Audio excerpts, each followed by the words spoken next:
दोस्तों नमस्कार, सत श्री अकाल, आदाब। आज मैं कोकोनट थिएटर के सौजन्य से आपसे मुखातिब हूँ। पंजा साहिब जो सिखों का बहुत बड़ा गुरुद्वारा है, तीर्थ स्थान है, वहाँ मेरी पैदाइश हुई थी। और 1947 में जब पार्टीशन हुई तो मेरा परिवार सब डायरेक्ट बॉम्बे आ गया था। घर में मैं सबसे छोटा था। मुझसे बड़े 3 भाई थे, 2 बहनें थी, मेरे पेरेंट्स थे और हमको मिलिट्री के बैरक्स में शरणार्थी के रूप में रखा गया। पंजाब में जब मैं गुरुद्वारों में सवेरे शुरू से ही मुझे मेरे पेरेंट्स लेके जाते थे, वो जो कीर्तन की आवाज़ मेरे कानों में पड़ती थी, उससे मुझे संगीत का बहुत लगाव हो गया था। तो फॉर्चुनेटली यहाँ आकर साइन कोलीवाड़ा, जिसका नाम आजकल गुरु तेग बहादुर नगर है, गुरु नानक हाई स्कूल में मैंने प्राइमरी स्कूल में एडमिशन ली। और मेरी खुशकिस्मती है कि स्कूल में ही म्यूज़िक क्लास थी और जो म्यूज़िक टीचर थे जोगिंदर सिंह जी जोगी, जो जाने माने गज़ल गायक भूपेंद्र के बड़े भाई थे, वो म्यूज़िक सिखाते थे। सभी इंस्ट्रूमेंट बजाते थे, खुद भी बजाते थे और सिखाते थे। मैंने उस संगीत क्लास में भी दाखिला ले लिया, जो ऑप्शनल थी, वहाँ दाखिला ले लिया। और थोड़ा मन चंचल था, कभी मैं सितार को छेड़ना शुरू करता था, कभी दिलरुबा, कभी वायलिन, कभी तबला, कभी कुछ। तो वो मास्टर जी मुझे देखते रहते थे। एक दिन उन्होंने कहा, देख बच्चे, तू ऐसा कर, थोड़ा वो तबला सीख ले जो सबसे ज़रूरी है, और उसके बाद तू वायलिन सीखना। मैंने कहा ठीक है जी। तो उन्होंने मुझे तबले के जो प्रचलित ठेके हैं वो मुझे उन्होंने बताए और मैं उनके साथ तबला बजाने लगा। कई फंक्शंस में वो मुझे साथ में ले जाते थे, मैं तबला बजाता। छोटा था, प्राइमरी में ही पढ़ता था। तो वायलिन उन्होंने शुरू करवाई। इतनी जब मैं 10वीं 11वीं तक पहुंचा, यानी स्कूल का आखिरी साल था, तब उन्होंने मुझे संगीत विशारद का एग्ज़ाम दिलाया। तो मैं उसमें उत्तीर्ण हुआ, पास हुआ। और मैं कह रहा हूँ रियली बहुत खुशकिस्मत हूँ कि मुझे ऐसे टीचर मिले।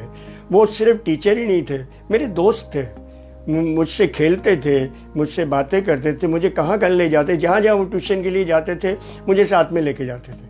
मैं सुनता था और उन्होंने मुझे यानी बच्चों जैसे पाला है। मैं आजीवन उनका ऋणी रहूँगा।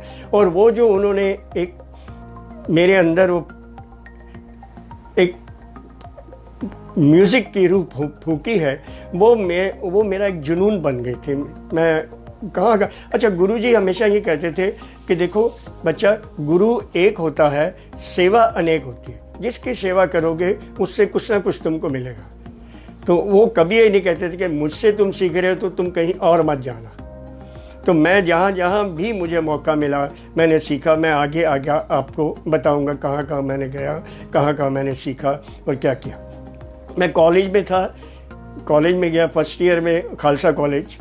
तो वहाँ भी म्यूज़िक की कंपटीशन हुआ करते थे और जो फर्स्ट प्राइज़ लेता था उसको golden voice of Khalsa college कहा जाता था। तो पहले साल ही मैंने कंपटीशन में हिस्सा लिया और मुझे वो खिताब मिला। मेरे लिए बहुत खुशी की बात थी। लेकिन मैं कॉलेज से भी लगातार स्कूल में मास्टर जी के पास आता था सीखने के लिए।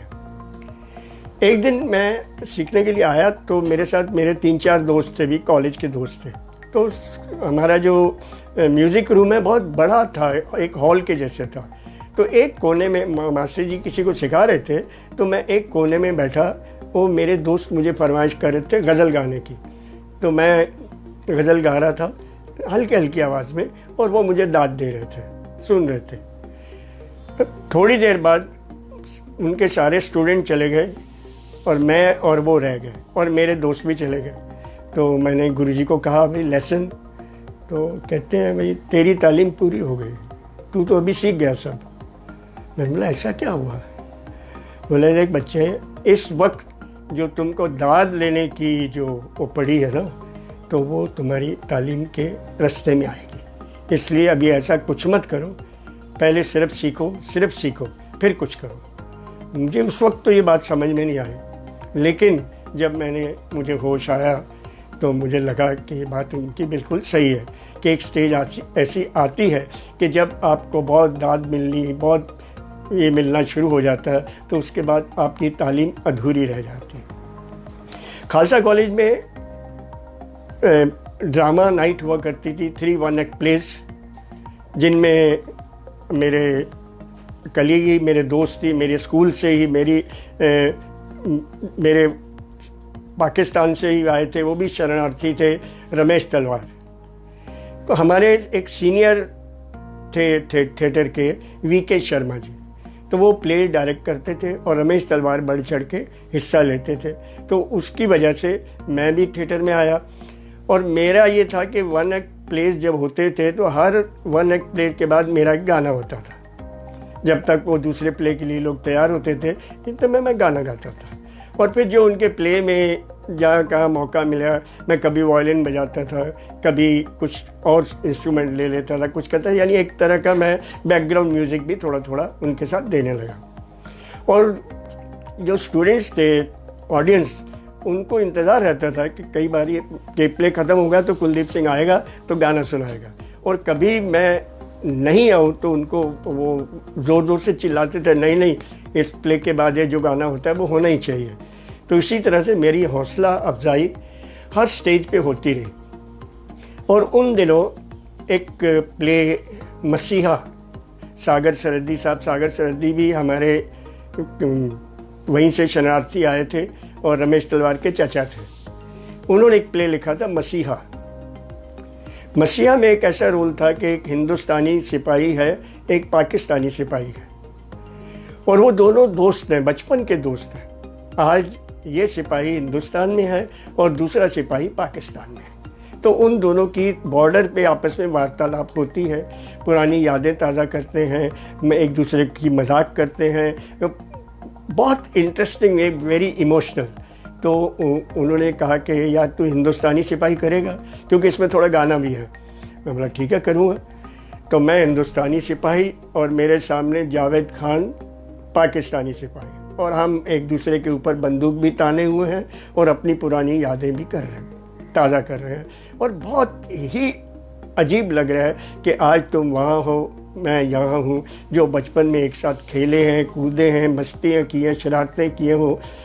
उस प्ले को इंटर कॉलेजिएट में ट्रॉफी मिलती है और मुझे सर्टिफिकेट ऑफ मेरिट मिलता है। मैं तो हैरान कि थिएटर में, नाटक में मुझे सर्टिफिकेट ऑफ मेरिट मिला। मैं बहुत खुश हुआ।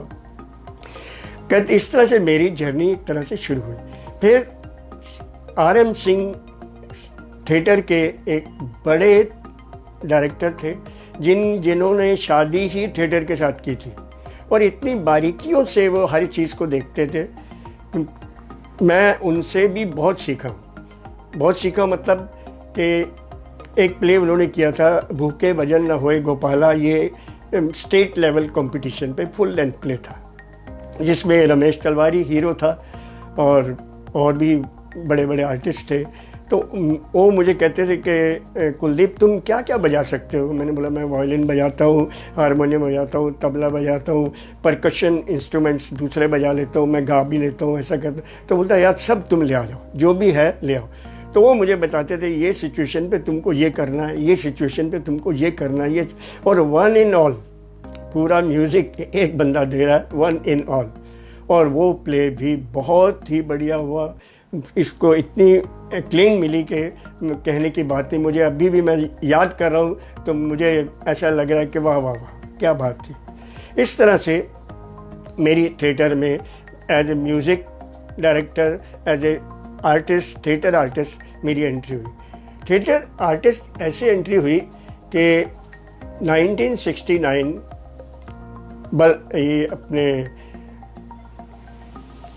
ये अपने गालिब साहब का सेंटेनरी ईयर था।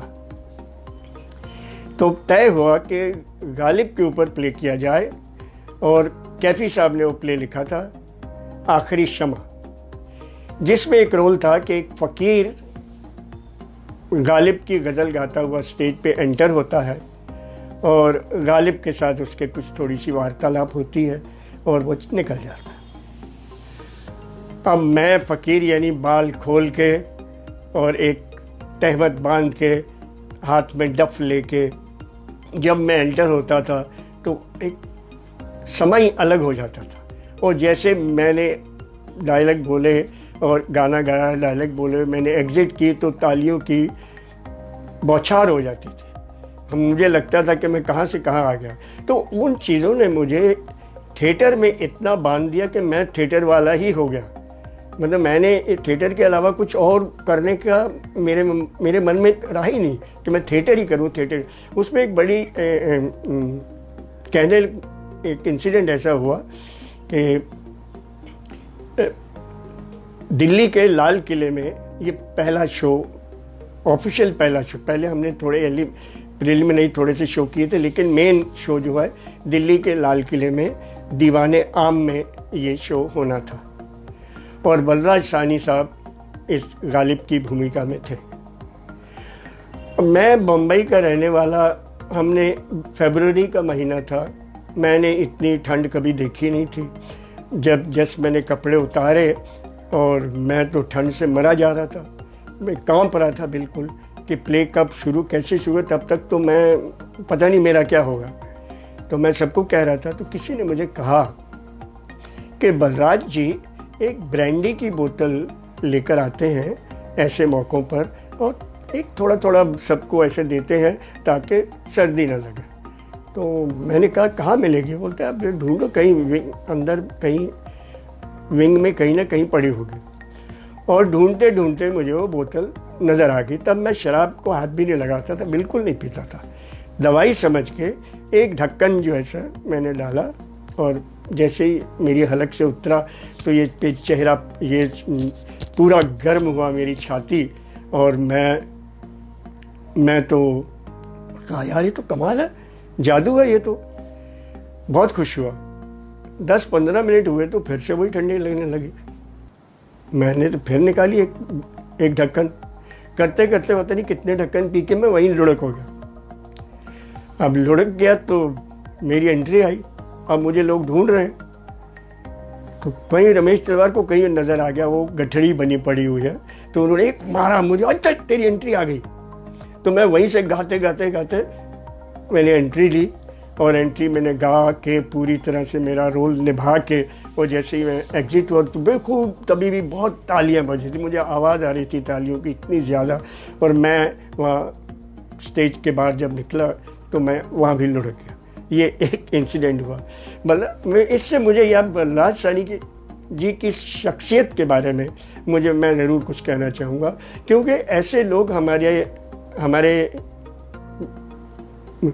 जिनका हमें साथ रहा है, वो इतने बड़े लोग थे, इतने बड़े, वो बड़े एक्टर थे या बड़े वो थे उनकी बात नहीं, उनकी शख्सियत इतनी बड़ी थी। वो इस तरह के बात थे। मैं एक इंसिडेंट ज़रूर आपको बताऊंगा कि एक उनका प्ले था कणक दी बल्ली, पंजाबी का प्ले था, जिसमें उन्होंने मुझे म्यूज़िक करने के लिए कहा। मैंने कहा ठीक है जी करता हूँ, लेकिन मैं थोड़ा सा केयर फ्री टाइप का था कि ठीक है आज नहीं कल कर लेंगे, कल नहीं परसों कर लेंगे, ऐसे ऐसे कर मैं टालम टोल करता रहा। एक दिन क्या हुआ कि ठक ठक हुई दरवाजे पे, तो मैंने दरवाज़ा खोला, देखा बलराज जी सामने खड़े हैं। मैं तो देख के तो हैरान हो गया कि बलराज जी किस तरह आना है। वो नहीं यार म्यूज़िक करना ना, वो इस टोन में ही बात कर, नहीं यार म्यूज़िक करना ना। मैं बोला हाँ करना ना, नहीं यार आज ही करना पड़ेगा, वो प्ले को 3 दिन रह गए तो आज तो म्यूज़िक करना ही है। मैं बोला ठीक है बलराज जी चलिए मैं आता हूँ अपना सारा बंदोबस्त करके। नहीं की बंदोबस्त करना है? मैंने बोला एक मुझे फ्लूट वाला चाहिए और एक मुझे ढोल वाला चाहिए, बस बाकी मैं सब खुद कर लूँगा। बोला ठीक है, किधर फ्लूट वाला रहता है? मैंने बोला यहाँ दादर में रहता है। तो दादर तो यहाँ से दूर नहीं है। बोलता चलो चलते हैं ना यार, ले लेते हैं उसको, अब मरता ना क्या ना करता। मैं बोला ठीक है जी चलिए। वहाँ गए दादर, तो मैं बोला बलराज जी आप गाड़ी में बैठिए, मैं उसको बुलाता हूँ। वो मेरे साथ उतर गए।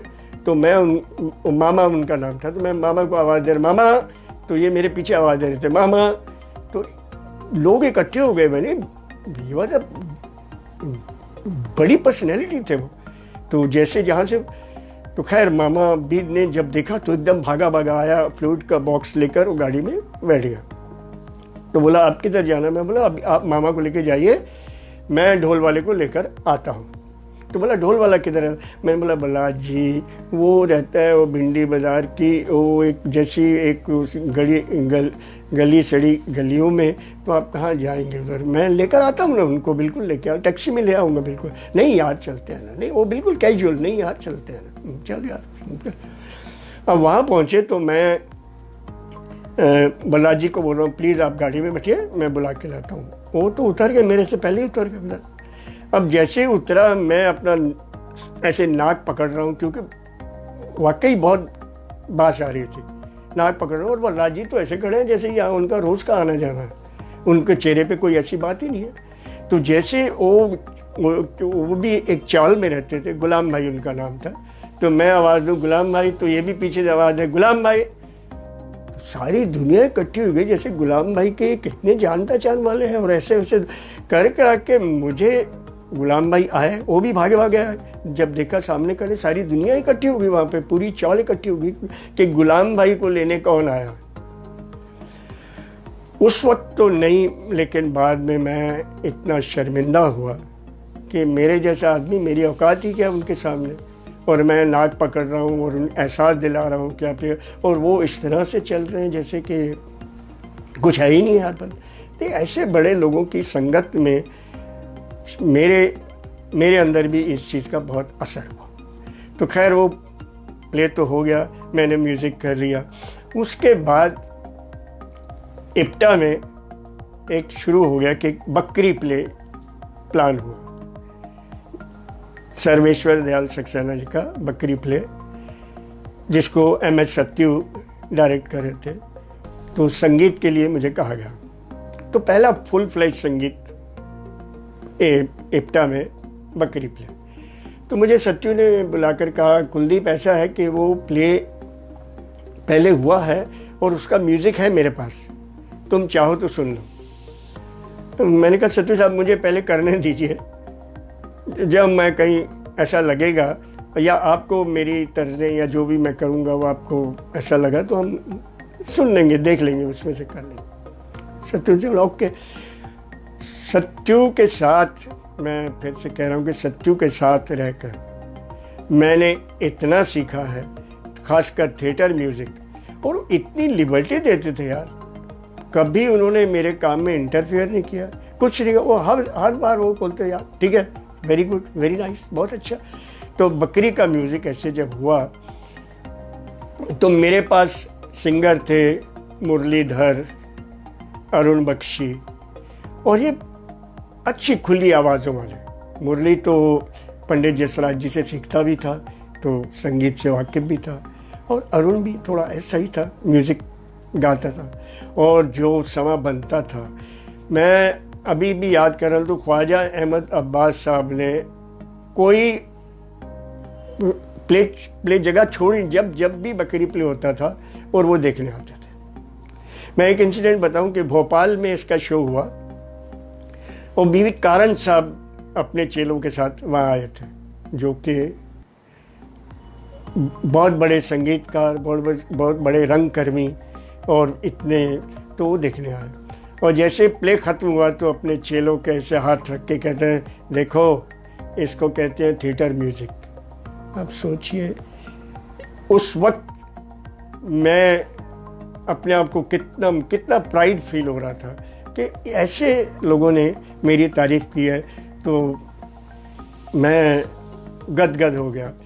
और इस प्ले के पृथ्वी में खासकर जब पृथ्वी बना ही था तो इसी प्ले से ओपन होना था, पर किसी वजह से थोड़ा लेट हो गया। लेकिन इसके शोज़ एवरी वीक शो होते थे, वो 2-2 शो होते थे, और कोई ऐसा शो नहीं कि जो हाउसफुल नहीं होता था। और सत्यू की एक और ख़ासियत है कि सत्यू किसी को भी उठा के एक्टर बना देते थे। मतलब सत्यू के लिए ऐसा नहीं होना कि ये आदमी होगा तो यही प्ले होगा, ये होगा तो यही प्ले होगा। एक बार ऐसा हुआ कि दिल्ली में शो था, तो जो हमारा सूत्रधार था वो भी गवैया था, तो वो किसी तरह से वक्त पर पहुंच नहीं रहा था, देरी हो रही थी, प्ले शुरू होने को टाइम हो रहा था।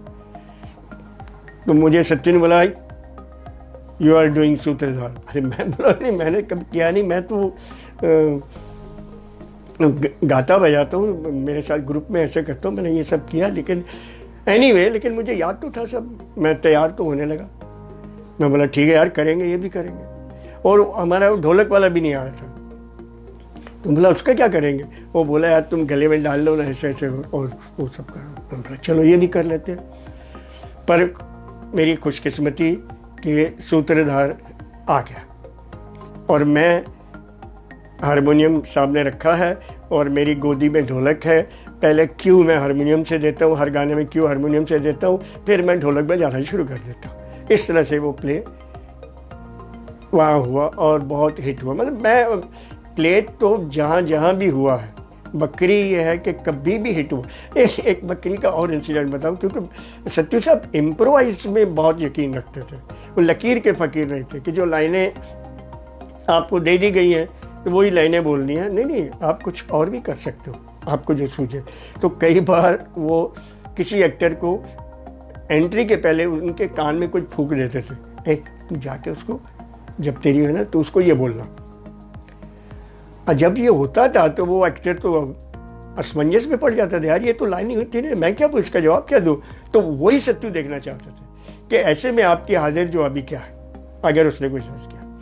तो उनका फ़ायदा उठाकर एक दिन क्या हुआ, मैंने मेरे घर से एक किरपान ली और जो केसरी शॉल वो ओढ़ते हैं सिख लोग, तो वो लेके मैं चुपके से मेरे हारमोनियम के पीछे वो रख दी। वो रखी क्यों कि उसमें एक सीन आता है कि वो आश्रम के लिए हिंदू और मुस्लिम का आपस में फसाद होता है। तो या मुस्लिम खड़े हैं या हिंदू खड़े हैं, वो बोलते हैं ये हमारा है, ये बोलते हैं हमारा है, ये हमारा है, हमारा है। वो एक बड़ा अच्छा सीन होता है। तो उसमें क्या हुआ, जब ये आमने सामने खड़े हुए हमारा हमारा करते हुए, मैं किरपान लेके वो कूदा स्टेज पर और मैं बोला खालिस्तान। तो वो देखते ही रह गए कि ये तो कभी था ही नहीं। और पब्लिक बिल्कुल, और सारे सोच में पड़ गए कि ये हुआ क्या। और मैं कभी इस ग्रुप को घूरूं, कभी उस ग्रुप को घूरूं, घूरते घूरते ऐसे में बाहर निकल गया और तालियां तालियां तालियां। ये सत्यू के साथ काम करने का ये मज़ा है। सत्यू ने कभी भी इस तरह से नहीं किया कि बस आप बंधे रहो कहीं भी। सत्यू के साथ फिर मैंने वो प्ले किया कॉकेशियन चौक सर्कल का वो प्ले, वो प्ले में तो कम से कम 30-40 गाने थे, इससे भी ज़्यादा ही थे। और वो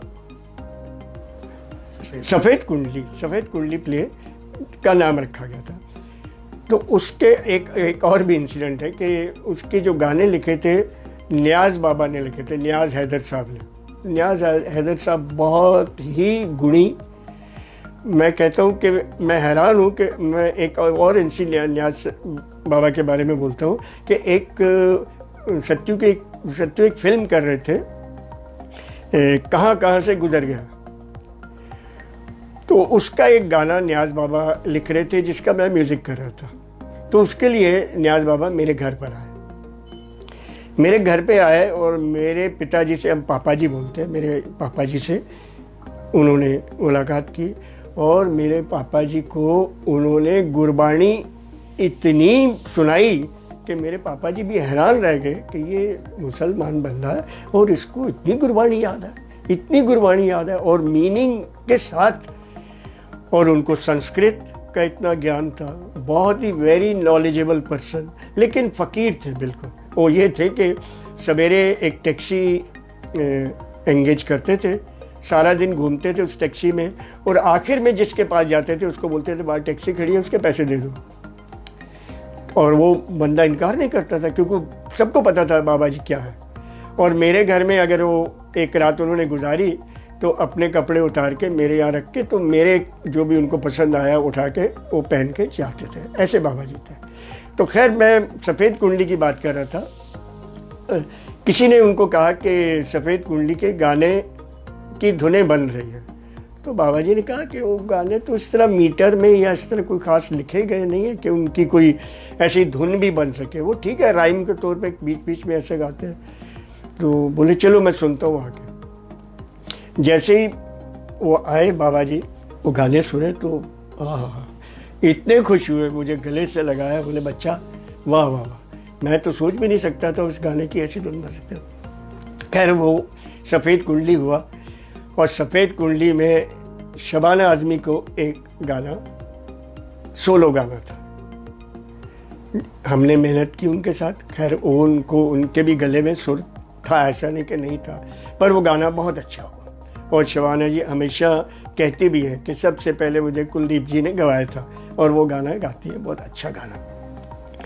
मैं मेरे शुरुआती दौर में, क्योंकि गाने वाले बहुत कम होते थे, और मेरी बीवी, उसकी बहन, वो भी गाते थे। अच्छा, बीवी से मुझे याद आया कि मैं जब केसी में पढ़ता था तो वहाँ मेरी एक लड़की से जान पहचान हुई।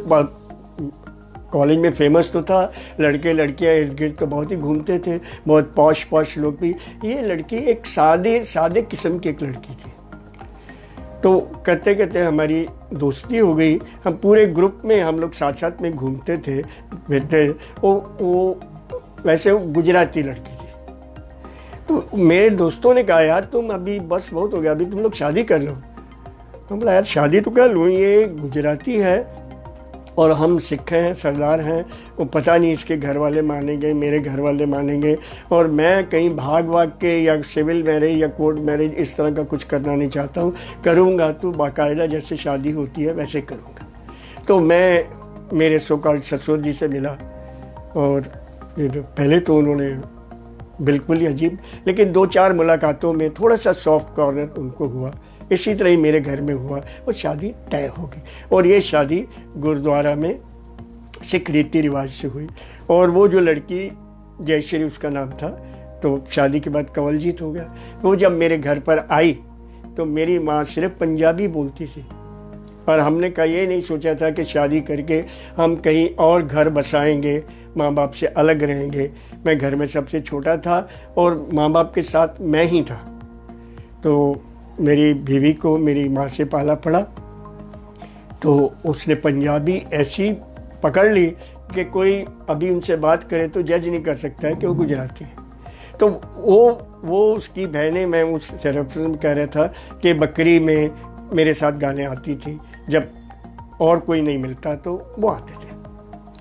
उसके बाद फिर ये जैसे मैंने मुरली का एग्जाम कहा, अरुण बख्शी है, फिर दुर्गा जसराज आई मोटेराम में, फिर रतन मोहन शर्मा आए, तो ऐसे थे, उदित नारायण आए, मगर ऐसे ऐसे सिंगर आते गए। और कैलाश खेर को मैंने कबीरा खड़ा बाज़ार में गवाया था। तब कैलाश खेर का भी एक तरह से वैसा पीरियड चल रहा था। तो मुझे किसी को भी सुर में लाने की बहुत महारत हासिल हो गई थी। तो मैं हर एक्टर को गवाता था और कोशिश करके सुर में गवाता था। लेकिन एक एक्टर मेरे सामने ऐसा आया कि मेरी बस हो गई, तो मैं बोला इसको तो मैं सुर में नहीं ला सकता। लेकिन उसका जो बेसुरापन है वो अशक बन गया। ग्रुप एक सुर में गा रहा है, जैसे वो डंडा ले ऐसा निकलता है बेसुरा, तो तालियां बजती। तो बेसुरा भी बहुत, उसका नाम था सुधीर पांडे। देखो कितना बढ़िया एक्टर है वो सुधीर पांडे, लेकिन अपना रोल इतना बढ़िया करता था बकरी में भी, और सब बाकी भी जितने प्लेस में हैं, ये सुधीर पांडे, अंजन श्रीवास्तव, मुश्ताक खान, ये सब बहुत बढ़िया, और पूरी लगन मेहनत ईमानदारी से सत्यु के एकदम पूरे चेले थे तभी। तो ये इतना बढ़िया करते थे कि मैं बयान नहीं कर सकता। काश कि उसकी कोई वीडियो या ऐसा कुछ हो तो आप अंदाज़ा लगाएं कि वो किस तरह के कैसे थे। मैं इसके अलावा मैंने देखा देखी दूसरे लोगों के लिए भी प्ले किए, जैसे अपने एकजुट के लिए दिनेश ठाकुर जी के लिए किए। हाँ, दिनेश ठाकुर जी के लिए ये हुआ कि जावेद सिद्दीकी हमारे सीनियर इफ्ता के मेंबर थे। तो एक बार जावेद सिद्दीकी ने कहा, यार मेरा दामाद है वो आया हुआ है NSD पास करके, सलीम आरिफ, तो आप उसको प्ले कोई दीजिए। हम ठीक है जी, बिल्कुल करते हैं। तो सलीम आरिफ ने 2 प्ले सजेस्ट किए कि दोनों में से आप जिसका बोले। एक तो था ताजमहल का टेंडर और दूसरा कि जिस लाहौर नहीं देखा। जिस लाहौर नहीं देखा हम चाहते तो वो भी प्ले करना ज़रूर चाहते थे, लेकिन एक देखने के लिए अभी नया बंदा आया तो ये लाइटर सा प्ले है, तो चलो पहले इसको करते हैं। तो वो प्ले सलीम आरिफ ने टेकअप किया। म्यूज़िक तो मेरा था ही उसमें, और प्ले भी वो हिट हुआ, बहुत बढ़िया प्ले हुआ। राकेश बेदी मेन रोल करते थे और सारे में। और अभी सलीम आरिफ की बात करूँ तो फिर सलीम आरिफ के साथ भी ऐसी ट्यूनिंग हो गई कि हमने सलीम आरिफ के साथ गालिब नामा किया। गालिब नामा में सलीम आरिफ गालिब के ख़त पढ़ते थे और मेरा बेटा जसविंदर सिंह गालिब की गज़ल गाता था। अब जसविंदर सिंह का नाम आया तो मैं ये कहूँ कि सारे गामा का मेगा फाइनल हुआ था, जबकि वोटिंग सिस्टम नहीं थी। सब बड़े बड़े संगीतकार जजेस हुआ करते थे, बड़े बड़े, आप किसका नाम लीजिए, सभी बड़े संगीतकार, गिरजा देवी, विलायत खान साहब, हरि प्रसाद जी, और सारे बड़े बड़े थे। तो ये फाइनल जब इसका राउंड था तो विलायत खान साहब ने जसविंदर को कहा कि तुम माल कौस में कोई गज़ल सुना सकते हो। फॉर्चुनेटली कुछ समय पहले ही मैंने एक गज़ल जसविंदर को कराई थी, फैज़ अहमद फैज़ की। तो जसविंदर ने कहा ठीक है मैं गाता हूँ। जैसे ही जसविंदर ने वो गज़ल गाई तो बस उन्होंने कहा भाई हमने गज़ल मालकोस में इससे पहले सुनी नहीं है, और जसविंदर जिस ढंग से इसको अदा कर रहा है तो वो जसविंदर मेगा फाइनल जीता था। तो ये एक बाप के लिए भी, एक गुरु के लिए भी एक बड़ी बात होती है कि एक स्टूडेंट को जिसको उसने बचपन से तैयार किया है आज वो मेगा फाइनल जीता है। और वो उसके बाद तो फिर जसविंदर ने पीछे पलट के देखा नहीं, वो देश विदेश में उसके प्रोग्राम होते। तो मैं गालिब नामा की बात कर रहा था। गालिब नामा हम लोगों ने किया और उसके बहुत शोज़ किए। गालिब नामा के बाद ऐसा हुआ कि अभी हमको कुछ इस तरह के फॉर्मेट में और कुछ करना चाहिए। तो शीशों का मसीहा फैज़ अहमद फैज़ को लेकर अब शबाना आज़मी और जावेद अख्तर वो फैज़ की ख़त और फैज़ के बारे में बात करते थे और जसविंदर फैज़ की गज़लें गाता था, और बीच में कहीं कहीं मेरा ग्रुप भी आता था, वो भी ग्रुप भी गाता था। तो ये कुछ टाइम भी फैज़ हुआ। फिर कुछ ऐसी घटना हुई कि ये फैज़ भी बंद करना पड़ा। तो जावेद अख्तर साहब ने सजेस्ट किया यार हम कैफी साहब पर करते हैं। तो कैफी साहब पर वो हमने कैफीनामा, कैफी और मैं शुरू किया और वो अभी तक चल रहा है। शबाना जी और जावेद अख्तर कैफी बनते हैं, शबाना जी अपनी माँ का रो शौकत भाभी बनती हैं, और जसविंदर उनके लिटरेरी गाने भी, फिल्मों के गाने भी वो गाते हैं और वो अभी भी चलता है। अब मैं कट टू फिर पीछे जाता हूँ कि मैं 2002 में कैफी साहब ने सजेस्ट किया कि यार कुलदीप को सेक्रेटरी बना देना चाहिए। अब मैंने कभी इस तरह की जिम्मेदारी कभी ली थी नहीं, और मैंने बोला कैफी साहब मुझसे ये होगा नहीं, मैं तो ऐसे ही हूँ। नहीं नहीं, तुम करोगे, मैं देख चुका हूँ, तुम ज़रूर करोगे। अब जब कैफी साहब किसी को सजेस्ट करें तो किसकी हिम्मत है कहेंगे कि नहीं नहीं वोटिंग करें, वोटिंग। अदरवाइज क्या, इप्टा ही एक अदारा ऐसा है जिसमें बिल्कुल डेमोक्रेसी है। डेमोक्रेसी मतलब किसी के एक बाप की जागीर नहीं है, और जितने भी बाकी थिएटर है उसका कोई ना कोई मालिक है। इप्टा का कोई भी ऐसा मालिक नहीं है, हम लोग सभी मालिक हैं। हम नौकर भी हैं, हम मालिक भी हैं, हम वर्कर भी हैं, हम सब कुछ है। क्योंकि इप्टा एक मकसद को लेके, सिर्फ थिएटर फॉर थिएटर नहीं है, थिएटर फॉर कॉज।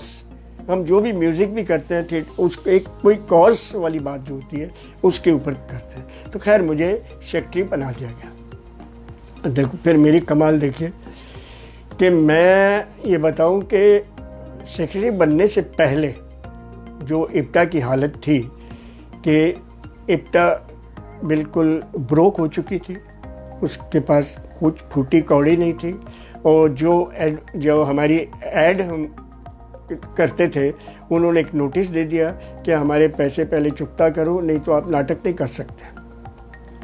तो फिर हंगल साहब और जो सीनियर रमेश तलवार दूसरे तीसरे, जिसके बाद किसी ने 5, किसी ने 3, किसी ने 2, किसी ने 1 करके कुछ पैसा अमाउंट करके मैं उस बंदे के पास गया। मैं बोला देखो भैया ये तो तुम अभी रख लो और जल्दी तुमको तुम्हारा पैसा मिल जाएगा, मेरी ड्यूटी लगाएगी उसको पटाने की।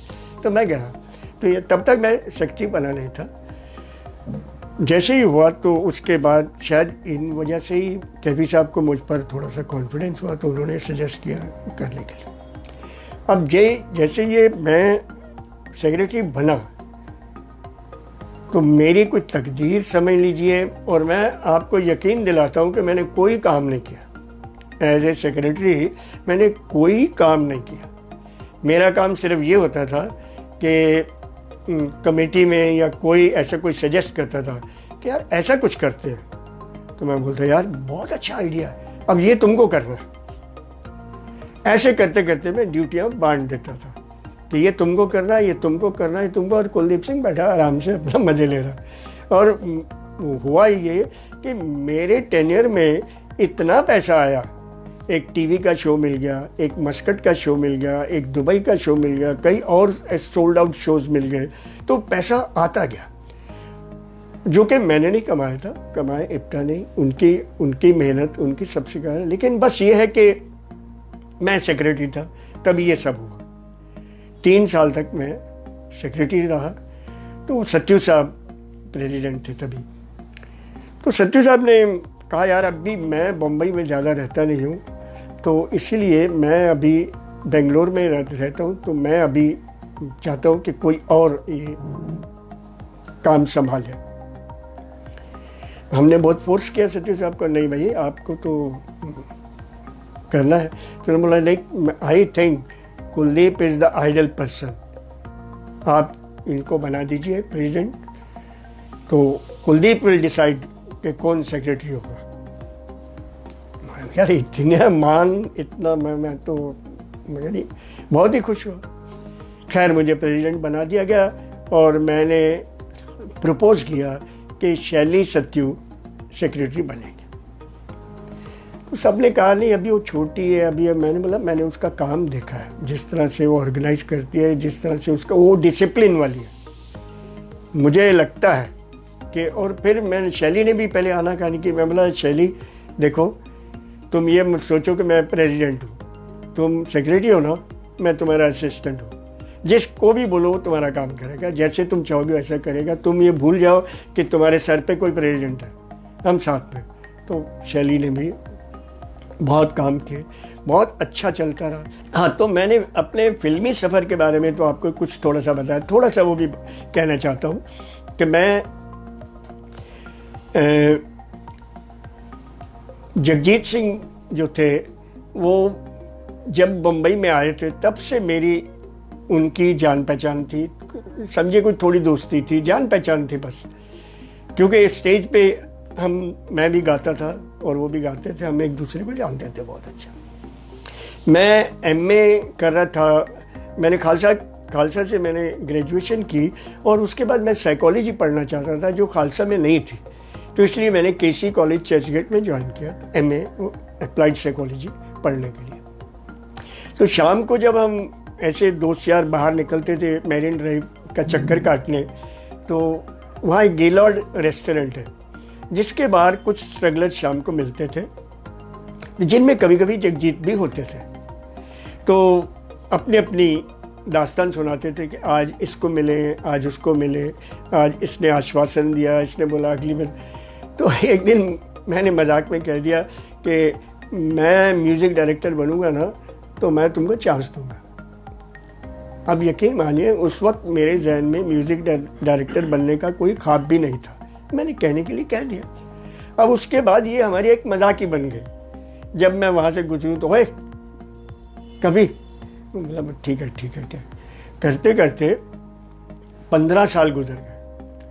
15 साल के बाद जगजीत सिंह तो एस्टेब्लिश हो चुके थे, उनके एल्बम रिलीज़ हो चुके थे और ये साथ फिल्म प्लान हुई। तो रमन कुमार ये मेरे कॉलेज से ही थे, मेरे म्यूज़िक से अच्छी तरह वाकिफ़ थे, रमेश तलवार के शागिर्द थे, वो ये सब वो जानते थे।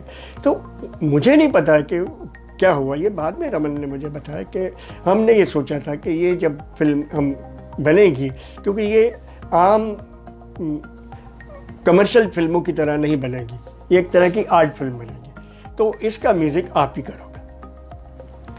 तो मैं खुश हूँ, मैं बोला ठीक है, बड़ी अच्छी बात है। मैंने तो इसको जगजीत सिंह और चित्रा सिंह को लेंगे और म्यूज़िक आप करेंगे। मैं तो इतना खुश हुआ कि आज मौका आया, जगजीत सिंह को बताऊंगा कि मैं आ गया हूँ भाई। और वही हुआ, मतलब अब जगजीत सिंह की ग्रेटनेस देखिए, वही हुआ। जैसे ही मैं एंटर हुआ तो वह मेरा म्यूज़िक डायरेक्टर आ गया और उन्हें इतने प्यार से वो एक्सेप्ट किया। ना पैसों की बात हुई, न कुछ बात हुई। चित्रा जी ने भी और जगजीत सिंह ने भी इतने दिल से वो गाने गाए। आप याद करो वो गाने, तुमको देखा तो ये ख्याल आया, ये बता दे मुझे। अच्छा, एक इंसिडेंट और बताऊँ इसके बारे में कि जब जावेद साहब के पास मुझे लेकर गए कि ये कुलदीप सिंह हमारे मित्र हैं, ये इसका म्यूज़िक करेंगे, जावेद साहब ने मुझे ऐसे देखा, बोला अच्छा ठीक है आप करोगे, तो ठीक है लाइए धुन लाइए। मैं सोच में पड़ गया, मैं बोला यार धुन तो मेरे पास नहीं है, तो फिर कैसे होगा। अब उस ज़माने में धुन पहले बनती थी और उस पर गाने लिखे जाते थे, जिस पर कैफी साहब ने एक तंज भी कसा है कि पहले कब्र खोदी जाती है, फिर उसके साइज़ का मुर्दा ढूंढा जाता है। तो ये हालत होती थी। तो मैंने जावेद साहब से कहा कि भाई धुन तो आप मुझे अल्फाज दीजिए, पोइट्री दीजिए, मैं धुन बनाऊंगा। तो उन्होंने कहा मैं कुछ भी दूंगा आप बनाओगे। मतलब मैं कोशिश करूंगा, आप दीजिए तो सही। तो उन्होंने मुझे शायद मेरा इम्तिहान लेने के लिए ही एक 3 लाइन का मुखड़ा दिया। ये बता दे मुझे ज़िंदगी, प्यार की राह के हम सफ़र, किस तरह बन गए अजनबी। और ये देने के बाद बीच में हारमोनियम पड़ा और ये इर्द गिर्द सब बैठे हैं और सबकी नज़रें मुझ पे ऐसे, अब भी देखो ये क्या करता है। तो मैंने रिक्वेस्ट की आप अपनी बातचीत कीजिए, एक 10 मिनट मुझे अकेला छोड़ दीजिए, मैं कोशिश करता हूँ आपको सुनाता हूँ। तो खैर वो हुआ और वाकई 10 मिनट के बाद मैं वो पढ़ ही रहा था बार बार, वो ये बता दे मुझे ज़िंदगी, प्यार की राह के हम सफ़र, किस तरह बन गए अजनबी। ये मैं पढ़ ही रहा, पढ़ते पढ़ते अचानक मेरे मन में एक धुन आई। उसके बाद मैंने हारमोनियम को हाथ लगाया। मेरी एक और बात भी कहूँ कि मैं हारमोनियम पे या किसी तरह धुन नहीं बनाता हूँ। जब भी धुन बनती है रास्ते में चलते चलते या बैठे बैठे वैसे बन जाती है, जब क्योंकि मैं वो अल्फाज जो है उनको जज्ब करने की कोशिश करता हूँ। जब अल्फाज मेरे अंदर आते हैं तो धुन खुद ब खुद बाहर निकलती है। तो इस तरह से इसकी एक धुन निकली और मैंने उनको ये मुखड़ा सुनाया। जावेद साहब ने कहा मुझे इत्मीनान है, अब मैं पहले लिखूंगा और फिर आप इसको कंपोज करेंगे। मैं भी खुश हो गया, बहुत खुश हुआ। और आप सोचिए सही ना, क्या गाने लिखे हैं उन्होंने। वो ये तेरा घर ये मेरा। अब इस सिचुएशन पे अनेक गाने फिल्मों में रिकॉर्ड हुए और जब 2 प्रेमी मिलते हैं तो आकाश की बात करते हैं, दूर इधर की बात करते हैं, बाग बगीचों की बात करते हैं, क्या क्या सपने लेते हैं वो। तो ये कहते हैं, ये तेरा घर ये मेरा घर, किसी को देखना हो घर तो पहले आके मांग ले मेरी नज़र तेरी नज़र, ये घर बहुत हसीन है। न बादलों की छाँव में, न चांदनी के गाँव में, न फूल जैसे रास्ते बने हैं इसके वास्ते, मगर ये घर अजीब है, ज़मीन के करीब है, ये ईंट पत्थरों का घर, ये तेरा घर ये मेरा घर, ये घर बहुत हसीन है। अब सोचिए कितने प्यारे अल्फाज हैं। अब मेरी तो निकल पड़ी ना, एक तरफ जावेद अख्तर की पोइट्री और दूसरी तरफ जगजीत चित्रा की आवाज़ें, तो कुलदीप सिंह तो कमा गया। और चित्रा जी ने भी इतने प्यार से, उनका जो ड्यूट भी है और वो जो है यूँ ज़िंदगी की राह में मजबूर हो गए, इतने हुए करीब कि हम दूर। मैं अक्सर सुनता रहता हूँ, आज इसने गाया है आज उसने गाया, कई अभी गाते ही रहते हैं लोग। ये जितने गाने हैं, प्यार मुझसे जो किया तुमने तो क्या पाओगी, मेरे हालात की आंधी में बिखर जाओगी, और जो सबसे पॉपुलर गाना है उसका तो मैंने अभी जिक्र ही नहीं किया, तुमको देखा तो ये ख्याल आया, ज़िंदगी धूप तुम घना सा। अब ये जो गज़ल है, एक ही गज़ल है इस फिल्म में, मुझे लगता है जावेद साहब ने कम से कम 25-30 शेर लिखे इस गज़ल के, और खुद ही फाड़ देते, सुनाते थे कि देखो कलाकार ये हो गया, सुनाते फिर बोलते नहीं मज़ा नहीं आया, फाड़ देते करके ये जो शेर हमारे पास आए हैं, बहुत मतलब उन्होंने भी इतनी मेहनत की है, इतने प्यार से ये गाने बनाए। कट टू जब फिर मुझे ये अंकुश फिल्म मिली, उसको भी मैं एक आपको बताऊं कि मेरी लाइफ में स्ट्रगल नाम की चीज़ थी नहीं, मैंने की नहीं, मैं किसी को कभी सिटिंग देने गया नहीं। मैं एक आपको म्यूज़िक डायरेक्टर बनने की एक और आपको मैं क्यों बना, कैसे बना, वो मैं बताता हूँ कि एक मेरे भाई के मित्र थे नरेंद्र बेदी, जो कि बहुत बड़े डायरेक्टर थे, जवानी दीवानी और ऐसी ऐसी फिल्में उन्होंने बनाई, तो उसका मेरे घर में आना जाना था। तो एक बार मुझे घर में दीपा करके बुलाते थे, ओए दीपे तू सुना, बहुत ये करता है, तू सुना कुछ गाना, सुना कुछ। तो मैंने उसको 2-3 गाने ऐसे ही सुना दिए। बोलते यार बहुत अच्छा, मेरी फिल्म का म्यूजिक तो अभी R.D. बर्मन कर रहे हैं, तो लेकिन अगली फिल्म तू करेगा मेरे साथ, तू तगड़ा हो जा, बिल्कुल करेगा तू ही काम को। एक तो ये बात है। दूसरा इंसिडेंट ये हुआ कि मेरे एक जूनियर दोस्त समझ लीजिए, मुझसे थोड़ा सीखते भी थे, लेकिन वो म्यूज़िक डायरेक्शन भी करते थे। तो उन्होंने उस टाइम पर मोहम्मद रफ़ी और ये वो सब काफ़ी लोगों को गवा चुके थे। तो एक गुजराती फिल्म थी, उसका गला बिल्कुल बैठा हुआ था, बात भी नहीं कर सकता था। तो मेरे पास आया, उसने मुझे लिखकर बताया कि ऐसी ऐसी बात है, आपको लिरिक्स राइटर के साथ भी सिटिंग करनी है और सिंगर को भी गाना सिखाना है और स्टूडियो में भी चाय लेना है, मेरे गले की तो ऐसी तैसी हो गई, मैं कुछ करनी और मैं ये छोड़ना नहीं चाहता। मैंने अब मुस्कुराते हुए, चल यार तू क्या याद करेगा, चलिए कर लेता हूँ, मेरा ये काम नहीं है लेकिन मैं कर लेता हूँ, ये फिल्मी हो। खैर वो गाने सिटिंग हुई, मैंने गाने बनाए, धुन बनाई, सिंगर को याद करवाए, फिर उनके जो अरेंजर थे उनके साथ सिटिंग की, फिर स्टूडियो में गाने रिकॉर्ड हुए।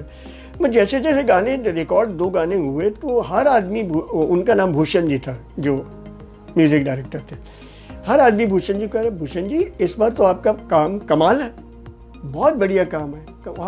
हर जो सिंगर तारीफ़ कर रहा था, अरेंजर तारीफ़ कर रहा था, म्यूजिशियन तारीफ़ कर रहे थे, रिकॉर्डिस्ट तारीफ़ करते सभी, तो ये इस बार तो आपका कमाल है।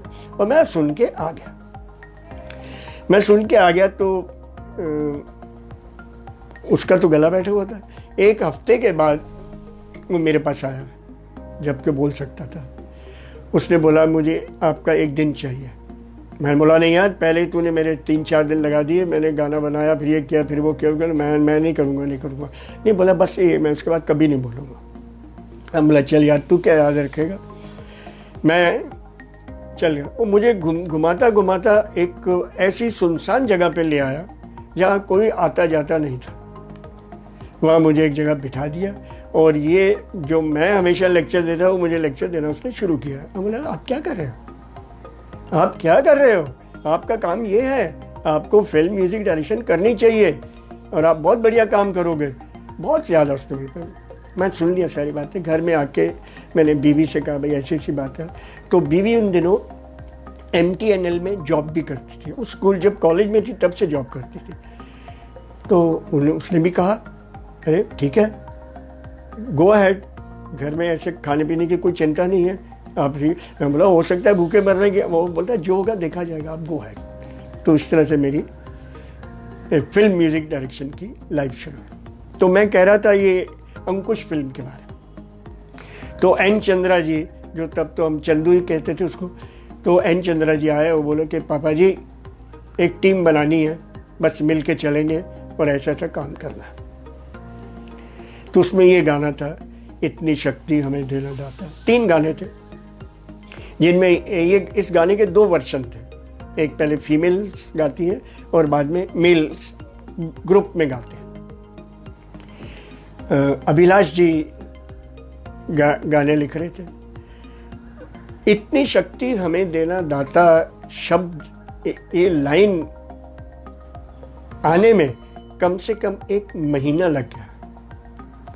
वो रोज़ आए, वो भी इतने सारे पेपर लेकर आए और बहुत सी लाइनें लिखें और कभी वो रिजेक्ट कर दें, कभी मैं रिजेक्ट कर दूंगा कि नहीं, बात नहीं बन रही है, नहीं बन रही है, नहीं बन। एक दिन मैंने उनको, मेरे पास फिएट गाड़ी थी, तो मैंने उनको एक गाड़ी में बिठाया। मैं बोला, चलो थोड़ा घूम के आते हैं। वहाँ घूमते घूमते गन्ने की रस की दुकान थी, वहाँ बैठे और गन्ना ऑर्डर किया। तो उन्होंने मुझे ये लाइन सुनाई, इतनी शक्ति हमें देना दाता, मन का विश्वास कमज़ोर हो। बस मैंने बोला, हो गया, काम हो गया, अब यू गो अहेड। तो उस तरह से ही गाना ये आया।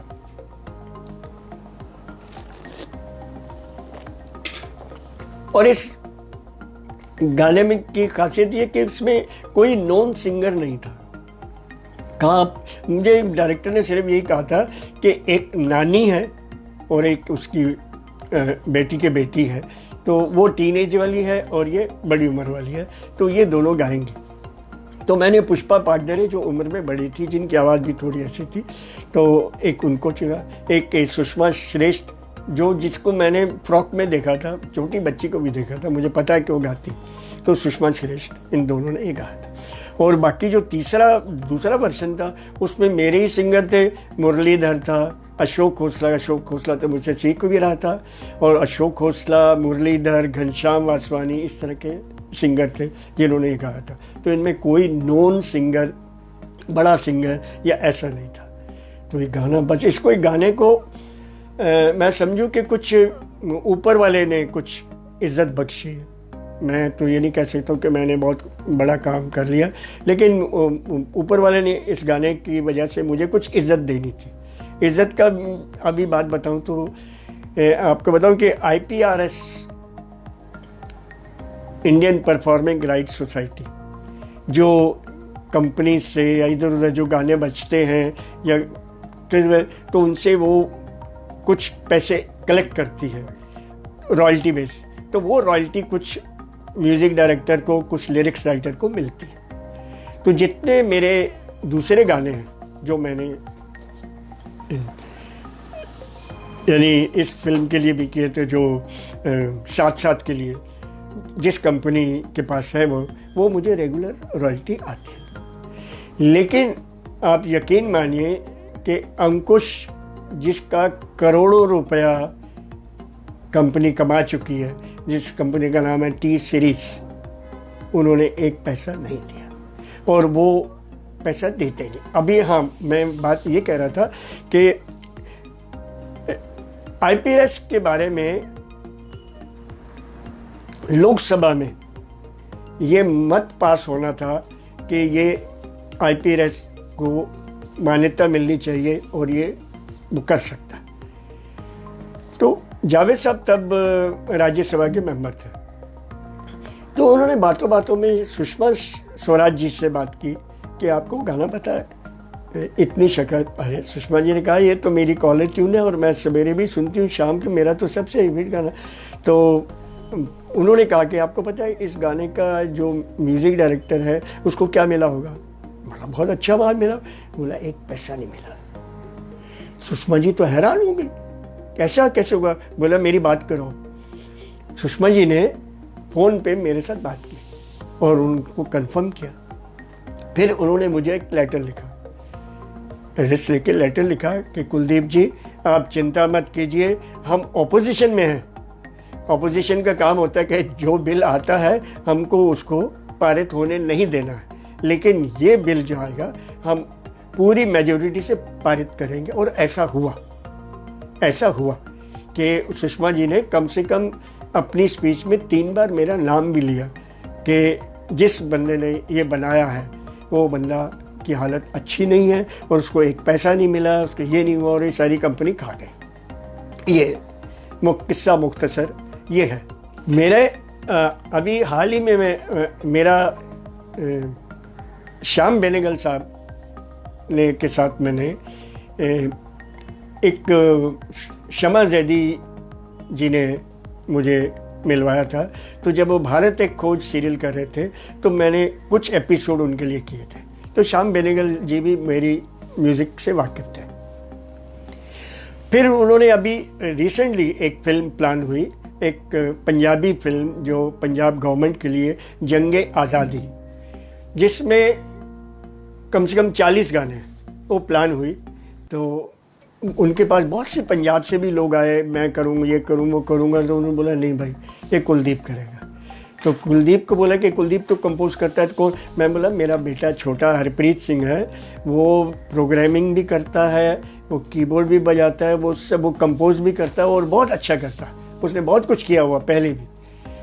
तो बोले ठीक है, हमको इत्मीनान है कि अब वो हरप्रीत तुम्हारे साथ है तो ये काम हम रखा। और वो हमने बहुत प्यार से वो काम किया। पहले चंडीगढ़ में रिकॉर्डिंग की, फिर बम्बई आकर की। और वो जो फिल्म है वो कीरतपुर पंजाब में एक जगह है जहाँ पर स्पेशली एक थिएटर बनाया गया है। उस थिएटर में 24 आवर्स चलती है। 1.5 घंटे की फिल्म है, आधा घंटा बीच में रेस्ट होती है और फिर ये फिल्म चलती है। अब मैंने ये जिक्र किया नहीं कि मैंने ये फिल्मों के बाद और क्या किया अब मेरी जीविका के लिए। मुझे मिल गए थे रोगो पैग कंपनी, अजीज़ मिर्ज़ा, सईद मिर्ज़ा, कुंदन शाह, और वो बना रहे थे नुक्कड़ सीरियल नुक्कड़। और नुक्कड़ में भी मैंने इतना एंजॉय किया।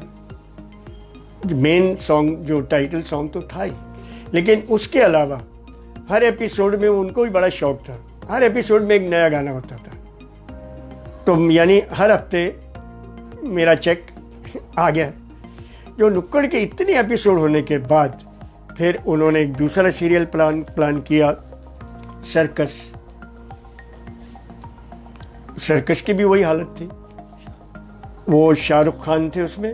और मैं एक आपको बताऊं कि उस वक्त शाहरुख खान इतने लजाते थे, खासकर डांस वांस करने के मामले में बहुत लजाते थे।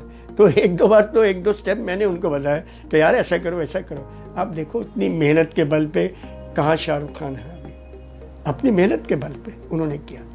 फिर उनके दूसरे सीरियल थे इंतज़ार, उनके भी बहुत सारे एपिसोड थे और हर एपिसोड में गाना होता था, अलग गाना होता था। फिर उसके बाद उनका वो था मनोरंजन। ये सारे जितने भी सीरियल उन्होंने किए सबका म्यूज़िक डायरेक्टर मैं था। इसके बाद मैंने उम्मीद सीरियल थी रमेश तलवार का, फिर और 3-4 रमेश तलवार के, चित्रहार, तारा तो रमन कुमार का था, तारा का सीरियल। और एक समय ऐसा था जब ये दूरदर्शन था, दूरदर्शन पे कोई ऐसा दिन नहीं होता था जिसमें टाइटल सॉन्ग किसी भी सीरियल का मेरा ना हो। मतलब इतने टाइटल सॉन्ग मैंने किए जिनका अभी मैं नाम भी ले नहीं सकता हूँ, मैं वो उन्हीं के नाम ले रहा हूँ। इसी तरह ही थिएटर में भी जो जिन प्लेस का मैंने नाम लिया है उन प्लेस का नाम ले रहा हूँ जो प्लेस म्यूज़िकल थे, जिनमें बाकायदा म्यूज़िक, लाइव म्यूज़िक मुझे देना था। और ऐसे बहुत से प्लेज हैं जिनका मैंने टाइटल सॉन्ग किया। हाँ, तो मैं अभी सलीम आरिफ की बात वहाँ हुई थी। सलीम आरिफ साहब ने फिर एक कमाल का बच्चों का प्ले किया जिसका नाम था अगर और मगर, और जिसके गाने लिख रहे थे गुलजार साहब। गुलजार साहब ने भी सलीम आरिफ को कहा, भैया जो उसका म्यूज़िक कर रहा है मैं उसके साथ सिटिंग ज़रूर करना चाहता हूँ। ठीक है। तो कैफी साहब के घर में हम लोग बाहर बैठे थे, तो गुलजार साहब आए, तो मैंने उनको पहला ही गाना सुनाया। गुलजार साहब ने ऐसे हाथ किया, वो बोला अभी मैं शो ही देखूंगा, आप यू गो अहेड। और मैं बताऊं कि वो गाने एक आध घंटे का प्ले था जिसमें 45 मिनट्स के गाने ही थे, और इसका शो NSD दिल्ली में हुआ। तो सलीम आरिफ ने बहुत डराया हुआ था हमको कि देखो भैया ऐसा है कि प्ले के बाद ये NSD वाले दूसरे दिन आपको जवाब सवाल का वो सेशन होता है, तो आप तैयार रहना कि आपने गाना ऐसा क्यों बनाया, ऐसा क्यों नहीं बनाया, इसको ये क्यों किया, इसको वो क्यों किया। मैं बोला यार इसका तो मेरे पास कोई जवाब नहीं है, मुझे जो समझ में ठीक लगा वो मैंने किया है, और अभी उनको जो समझना है वो समझ लो। खैर सवेर हुई और सब उनके टीचर्स भी, स्टूडेंट्स भी सब इकट्ठे हुए, और हर बंदा खड़ा होकर कसीदा ही पढ़ रहा है, मतलब तारीफ़ें ही कर रहा है। तो मैं समझा कि मजाक तो नहीं कर रहे यार इतना। नहीं, कोई एक बंदा, और रीज़न ये था कि मैं आपको बताऊं कि थिएटर म्यूज़िक में ना वो लाउड सिंगिंग की बहुत वो होती है, और ये पता नहीं होता कि लाउड सिंगिंग में आपके गले की ऐसी तैसी हो जाती है, और आप ज़्यादा देर तक, मतलब मैं एग्जाम्पल भी दे सकता हूँ, लेकिन फिर आप ज़्यादा तक टिक नहीं सकते। आपका जो नॉर्मल गला है और आपको उसमें फोर्स लाना है, कुछ लाना है, तो उसके लिए एक्सरसाइजेज हैं वैसे, लेकिन आप आराम से गाइए। और आजकल तो माइक सिस्टम है, ऐसी बात तो है ही नहीं है कि आपको जिसमें आपको फोर्स बताना है तो वो ट्यून में फोर्स बताना है, जिसमें आपको कोई रोमांस बताना है तो ट्यून में बताना है। तो आपको जोर लगा के गाना जो है वो नहीं है। तो मेरे गाने ऐसे नहीं थे, जिसकी वजह से हर आदमी ये कह रहा था कि हमने थिएटर में इस तरह के गाने तो हमने कभी सोचा ही नहीं था कि ऐसे गाने और ऐसा समा बांधते हैं गाने। एक ये प्ले था और एक गिरिजा के सपने, ये भी हमने NSD में किया था। मुझे लगता है कि मुझे जो संगीत नाटक अकेडमी अवार्ड मिला है, क्योंकि ये सुनते हैं कि ये सारे अवार्ड जो होते हैं उनकी लॉबिंग कुछ होती है, तो मैं तो खैर किसी होता ही नहीं है, लेकिन ये जो दो प्लेज मेरे वहाँ हुए हैं, और गिरजा के सपने में भी तकरीबन म्यूज़िक इसी किस्म का था, तो शायद उस वजह से ये राष्ट्रपति ने ये दिया। मैं लेकिन एक दो बातें ज़रूर और कहूँगा कि लता जी को छोड़ के जितने भी सिंगर हैं सभी ने किसी न किसी स्टेज पे मेरे गाने गाए हैं। इवन उषा मंगेशकर जी ने भी गाया है, इवन आशा भोसले जी ने भी गाया है, ये सारे जितने भी बड़े सिंगर हैं इन सब ने। लेकिन मेरी कुछ बदकिस्मती रही है, लेकिन आपको ये कहूँ कि मेरे लिए कंसोलेशन थी कि ये लॉक पीरियड के थोड़ी देर पहले यानी फरवरी में मध्य प्रदेश गवर्नमेंट ने मुझे लता मंगेशकर अवार्ड से नवाजा है। तो मैंने बोला चलो मैं गवा तो नहीं सका, उनका नाम मेरे साथ किस तरह तो जुड़ा हुआ है। और इस वक्त मैं आपको ये बताऊं कि मैं एक प्रोजेक्ट कर रहा हूं जिसका नाम है गुरु नाम। ये Times of India national programme है, टाइम्स ऑफ इंडिया के लिए कर रहा हूं गुरु नाम। और इसमें गुरु नानक के 550 साल और नामदेव जी जो महाराष्ट्र के हुए हैं, लेकिन उन्होंने बहुत समय पंजाब में गुजारा है, और उनकी वाणी जो है गुरु ग्रंथ साहब में दर्ज है। उनको इज़्ज़त मिली है कि गुरु ग्रंथ साहब में हम जैसे गुरुओं की वाणी पढ़ते हैं ऐसे नामदेव जी की भी वाणी पढ़ते हैं। तो इन दोनों की वाणियों को मिला के एक गुरु नाम से एक प्रोजेक्ट हम लोग कर रहे हैं। अभी थोड़े टाइम पहले एक शब्द सोनू निगम ने गाया है, एक शब्द सुरेश वाडकर ने गाया है, और एक जसविंदर ने गाया है। तो अभी आगे ये बात बढ़ रही है। अब इंतज़ार कर रहे हैं कि कब ये कब ये लॉकडाउन टूटे, मतलब जिन जिन ऐसे मैं नाम लूँ कि किस किस ने मेरे, सभी ने, मैं ये कह रहा हूँ कि मेरी तकदीर बहुत अच्छी रही है, मैंने स्ट्रगल नहीं किया, और सब लोगों ने मेरा ये अमर हल्दीपुर जो कि इंडस्ट्री का बहुत बड़ा म्यूजिशियन है, बहुत बड़ा अरेंजर है, ये बंदा शुरू से लेके मेरे साथ है। पता नहीं उसने मुझ में क्या देखा, उसको 4 पैसे, और वो बहुत महंगा बंदा, और मेरे लिए म्यूजिशियंस को भी पटा के लाता था कि भाई इतना ही देना, इतना ही देना पड़ेगा। तो ये सब अंकुश, साथ साथ सीरियल के भी गाने हमें हर वक्त मेरे साथ, कहीं वायलिन बजानी है तो वायलिन बजा रहा है, कहीं कुछ करना है तो कुछ कर रहा है। तो ये मैं, सुलभा जी कह रही हैं कि कुछ गाना आप सुनाइए। आप तो सुलभा जी, मैं गाने की बात बताऊं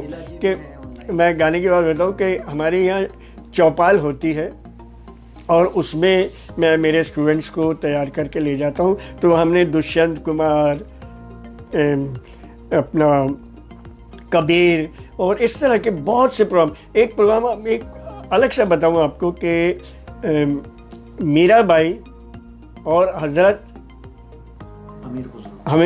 अमीर खुसरो को एक साथ हमने चौपाल में पेश किया था कि लड़के अमीर खुसरो गाते हैं, लड़कियां मीरा गाती हैं, और दोनों की बात एक ही है। ये जो भक्त हैं इनका मेन भक्ति जो है इश्क है, प्रेम है, मोहब्बत है। जो कबीर कहता है, जिन प्रेम कियो तिन ही प्रभ पायो। तो प्रेम जो है वो सबसे बड़ी बात है। तो जो प्रेम करता है वो, मैंने कबीर का भी, दुष्यंत का भी बहुत गाना। तो मुझे कई बार, तो एक हमारे अतुल तिवारी हैं जिन्होंने, मैंने पहले भी कहा था कि जो श्याम बेनेगल के लिए मैंने ये काम किया, वो भी सारी स्क्रिप्टिंग अतुल तिवारी भी मेरे बहुत पुराने मित्रों से। उन्होंने मुझे एक बार नज़ीर की इतनी बड़ी किताब लाके मेरे गोदी में रख दी थी कि पापा जी अब आप ये गाएंगे।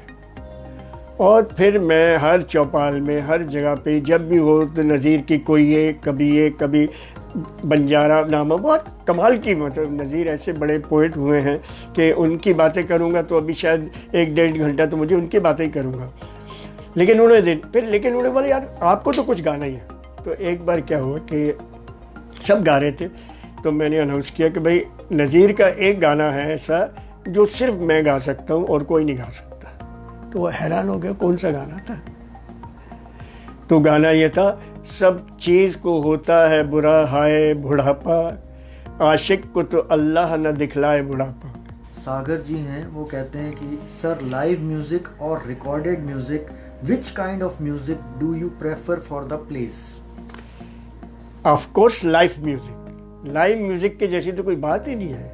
ये रिकॉर्डेड तो ठीक है, गुजारा करने वाली बात है, लेकिन जो सामने रिएक्शन मिलते हैं एक एक गाने के ऊपर, जो अप्लॉज मिलता है, जो वो मिलता है, वो ना फिल्मों में भी उसका मज़ा नहीं आता। मैंने कहा ना, इतनी फिल्में ये फिल्में, ये नहीं कि मैंने 2 ही फिल्में की, मैंने और भी फिल्में की हैं, और भी गाने अगर आपको बताऊं तो आपने सुने होंगे गाने।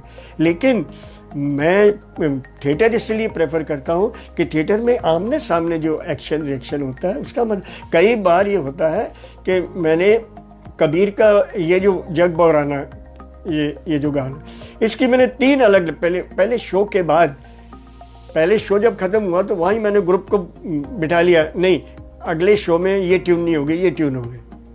तो वहाँ रिएक्शन मिलता है कि मुझे पता है कि वो ये ज़्यादा हैमर करेगी। मीनल पूछ रही है कि आपका रफ़ी साहब के साथ में जो आपकी मुलाकात ओह प्लीज़, मैं पता नहीं कैसे मुझसे रह गई कि मैं, एक मदन प्रकाश जी कथक, जो गोपी कृष्ण जी के साथ संगत करते थे हारमोनियम में। तो उन्होंने कहीं मुझे सुना था, तो मुझे, और वो थे मारवाड़ी, लेकिन ज़्यादातर वो अमृतसर में रहे थे, पंजाबी बहुत अच्छी बोलते थे। मुझे बोलता काका तू मेरे पास आया कर।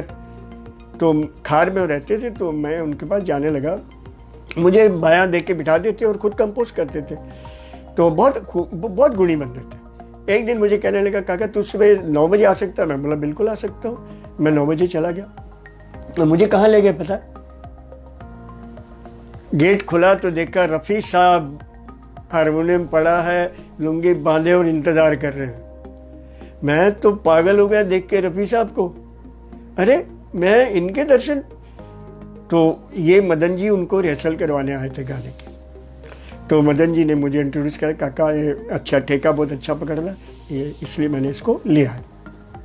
तो खैर रिहर्सल शुरू हुई और रफ़ी साहब बहुत धीमी आवाज़ में गाना सीखते थे, बहुत धीमी आवाज़ में।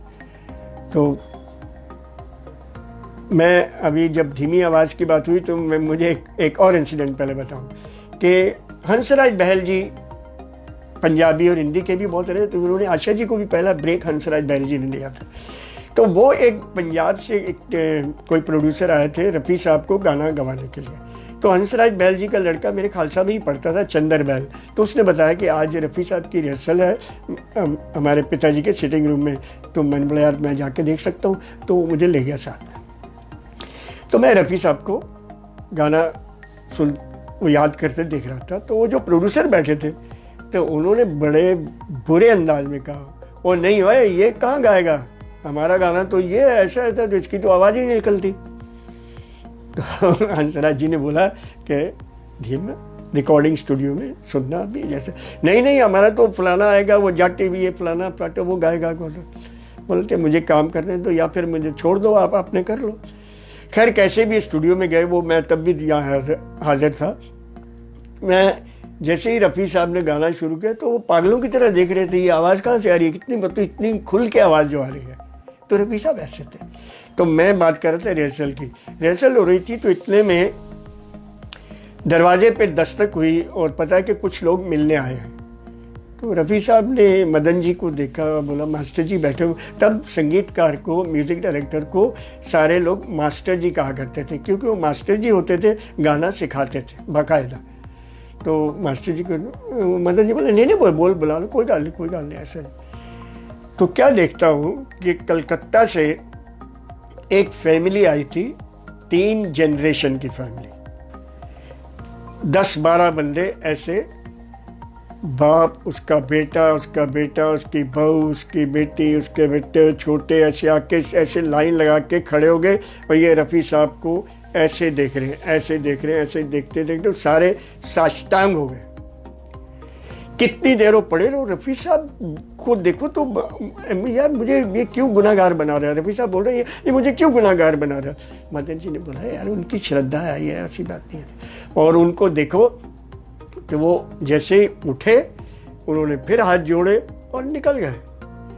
यानी पता चला कि वो बंगाल से सिर्फ रफ़ी साहब को यही करने आए थे, ना उन्होंने कोई बात की ना उन्होंने कुछ कहते। ये इंसिडेंट हमने देखा हुआ, मतलब ऐसे महान लोग थे। और वो रफ़ी हम, लेकिन मैं जो असली बात कहना चाहता हूँ कि जब रिकॉर्डिंग ख़त्म हुई तो रफ़ी साहब ने पूछा कि हाँ भाई कब की डेट है। मदन जी ने बोला यार डेट तो परसों की है, लेकिन अभी पैसों का बंदोबस्त नहीं हुआ। रफ़ी साहब ने ऐसे पूछा कितने, तो उन्होंने कुछ अमाउंट बताया। रफ़ी साहब अंदर गए, अंदर से मुट्ठी भर के पैसों की लाके उनके हाथ में ऐसे रखी और सिर्फ ये कहा कि ज़हीर को मत बताना। ज़हीर उनका साला भी था और उनका काम भी देखता था, उनका मैनेजर भी था। और ये रफ़ी साहब की बात थी। और मैंने दूसरों लोगों से भी सुना कि रफ़ी साहब को कई लोग इसी तरह ही बना लेते थे कि बोल दिया कि भाई पैसा नहीं है, तो रफ़ी साहब बिल्कुल जैसे भक्त आदमी, एकदम बिल्कुल भक्त आदमी थे। कि हम, मैं कहते ना कि है एक ज़माने पर एहसान हमारा भी, बिगड़े जो मोहब्बत में कितनों को संवारा भी। तो मैंने उस तरह से रियाज नहीं किया, उस तरह से मेहनत नहीं किया, लेकिन मैंने बहुतों को वो किया भी। बस ये है कि ज़िंदगी नाम है प्यार का, बस प्यार बांटते चलो। जितना आप प्यार करोगे, और ये जुनून है, ये भी पागलपन है, ये भी पागल, जब प्यार करोगे तो आप सीखोगे भी, बहुत कुछ करोगे। It is always giving not getting. आप देते जाओ, आपको बहुत, ईश्वर बहुत देगा। मैं यही कह रहा हूँ, मैं अपनी लाइफ में एक तरह से बहुत मुतमईन हूँ। मैंने आपको शुरू में ही कहा था कि मैंने स्ट्रगल नहीं किया, अभी तक तो नहीं किया। मैं अभी, मेरे आगे बच्चे भी अच्छे हैं, अच्छा कर रहे हैं, सब अच्छा कर रहे हैं। मैं तो एकदम मज़े में था, मज़े में हूँ, और उम्मीद है आपकी दुआओं से मज़े में रहूँगा। वाहिगुरु जी का खालसा, वाहिगुरु जी की फतेह।